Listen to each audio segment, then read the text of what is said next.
The thing Titleist won't tell you about the 3-wood they just launched is that it is their answer to the TaylorMade core fairway woods that have taken over the PGA Tour.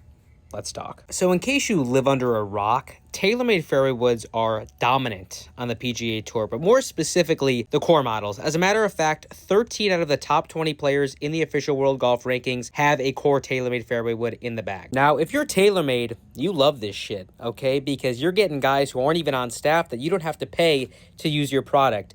But if you're Titleist, this is an issue. Because while Titleist doesn't make bad fairway woods by any stretch of the imagination, when you have some of your top guys on staff using another company's without being paid, it's just not a good look. And when you're thinking about what makes a TaylorMade core fairway wood so effing good, at least in my personal view, it really just comes down to the fact that the CG is incredibly low. It makes these very easy to hit high off the deck without much spin. And then off the tee, you can use vertical gearing to your advantage and just hit absolute nukes. From there, the face depth is pretty shallow, which really just adds to the ease of use off the deck. So today, Titleist decided to launch what I believe is a direct competitor to the TaylorMade core fairway woods, and that would be the GT1 Tour. Now, you're probably thinking, how the hell is this any different from the normal GT1? Well, it's really in two different things. First up, the CG. You see, on the standard GT1 head, this is just an all stainless head. There's no thermoform crown or composite design. And the reason they would do this is because if you're a GT1 player, typically, you're going to want a little bit more spin. If you pull that CG down a lot,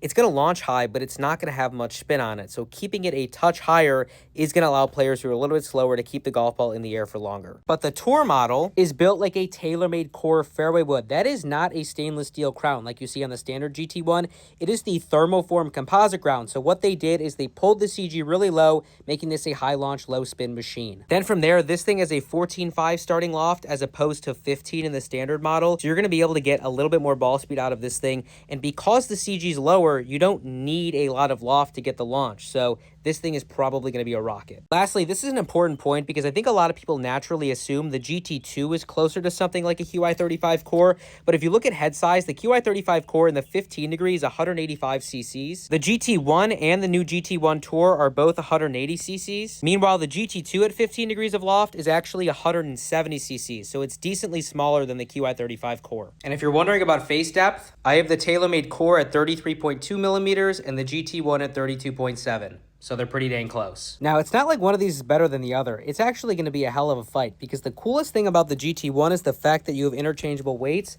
but the QI35 core does have the speed pocket, which is really helpful for ball speed retention on low face strikes. I'll add, this is my current gamer, a QI35 Tour, and it's literally been amazing, but maybe I got to start thinking about something else. Which one would you take?